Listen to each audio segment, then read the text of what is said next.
Now let's get into number 11. But one last thing about from my previous video, I labeled that a rant and on to Articles of Freedom number 11. This is just a short summation. American, the, the First Nation peoples, if somebody like me was in that environment, they take care of their own. And there's a good saying from the First Nations of this area. I don't know if it applies to all, but I know it applies to my nation that I am a descendant, partial descendant of. I'm not full-blooded. I'm only a quarter. And I don't have the people and the names of the people to verify that so I can get myself a card as a tribal member. So my ancestry is a dead end to me. I've been told it, but not the names of my grandparents.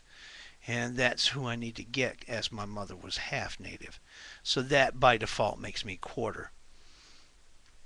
And a lot of people who have been around native peoples can even see it plainly in my facial features. I didn't have a clue until it was pointed out to me. And then when I met my biological mother, who was taken away too soon, she confirmed it. Didn't ask. It was just something that came out because I had explained, I'm wanting to meet you not to find out why you gave me away. I wanted my medical history. What issues do I have to face? I'm not here to lay any blame or even to judge. I just wanted to know. That's all. So I think that's a very apt analogy that we, in our time of crisis that we're facing right now, last I heard there's 30 million people that have become homeless in this. We need to start being like my First Nation community. A village, it takes a village to raise a child. But a community takes care of its own until that person can no longer contribute either through feeble of mind. And I think that's the only thing. When a person can no longer share the knowledge or serve a useful purpose, that's when the person is wanting to go to their ancestors. They don't want to be a burden on their community. I don't feel yet that I'm a burden on my community, so that's why I continue to exist. In my video I just had done a rant and then on to and next Articles of Freedom number 11. I also stated about a dark cave I had to walk through. And before that one I had done another video to a Mr. Sabucci in Argentina. And I made the statement that I died 3 times. One time at my own hand. That was that time when I was going through that dark tunnel. I don't know the medication. I think the VA is afraid I'll go after them or something. I wouldn't. They were trying to help me, flat out.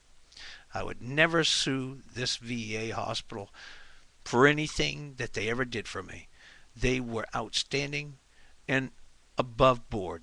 I mean, excellent care. And that is the VA hospital in Dallas, Texas. Wonderful people. And because I deal with pain every day, and no, it is not phantom limb pain. See, I did not have my leg surgically removed. It was twisted off by a train. So everything got stretched and snapped. My nerve endings are missing the mylar coatings. I had a university hospital operating on me, so I didn't get the best of care, you could say. So I've got zings going on in my leg at all time. Those I've learned to tolerate. It's the sciatic nerve pulses. Real bad.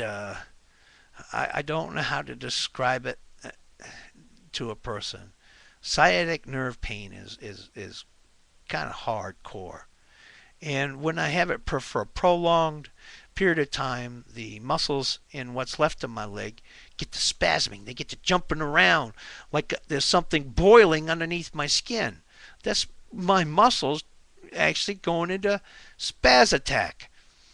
And knock on wood, it hasn't happened. Well, knock on this other wood too. Double dose won't hurt me. I haven't had to go to the hospital for that type of intervention for I think 5 years now, because I don't like it. I really don't. They'll put a heplock in me and give me injections of morphine and Valium all day or all night whenever it occurs to me. But I'm down there for hours at a time, and they keep giving me those injections until the muscle spasms stop in my leg and the small of my back. It's when those two are going at the same time that it becomes to the point where I want to take a knife and sever my spinal column. And I have come so close at times to just taking a knife and cutting my spine. You wouldn't believe the number of times that I have entertained that thought. But I've bit it. And I've gone on. I just don't do the drug thing. I can't see this craze, this plague we're having upon our country now as far as prescription drugs and painkillers and everything else. Hell, the only painkiller that's ever worked for me is something that knocks my stupid ass out. The only way I won't feel pain is if I'm completely out of it. I'm taking tramadol is a generic name of a drug right now that I'm on, and it's a non-narcotic. And sometimes that takes the edge off, and that's enough. And I'm satisfied with that. But at the VA hospital, because I did not want opiate-based drugs or any kind of painkillers that worked on that same type of a basis, I don't know what the names of all the damn pills are. I could care less. I'd asked for some non-narcotic pain pills, and these were neurological blockers. I have yet to find out the name from them. I guess I'll have to go to Dallas and go there in person and get all of my records, if they release them all. But they were purple, and I had a bottle this high, and I took every single one of them. It was a full bottle. Like 90, 80, 90 something pills was in that bottle. I was in the hospital, and I was incoherent, but the nurses say I was up and talking to them. For over a month and a half, I had no awareness. And then one day I just wake up, and then they start telling me about all this stuff I've been talking about. Well, cash and food, like, hidey holes and things, about the military flashbacks. I had no recollection of that. That month and a half, I wasn't there. I really was not there. And to this day, my brain, if I think about it, it seems like it's floating here outside of my skull. I've got some kind of a disconnect going on because of the medication that I took to kill myself. And I did it because they said even a small amount of overdose of this would be dangerous and would kill you. Hell, I took enough to kill a damn elephant, and I'm still alive. Why? I don't know. I can only say it was God's hand. It had nothing to do with me. The only thing I contributed to it was anger, and that was when the fire ants started to eat me. Yes, they'll eat you. And that's what drove me out of my hidey hole after 2.5 days, and they found me. Next will be number 11. Thank you.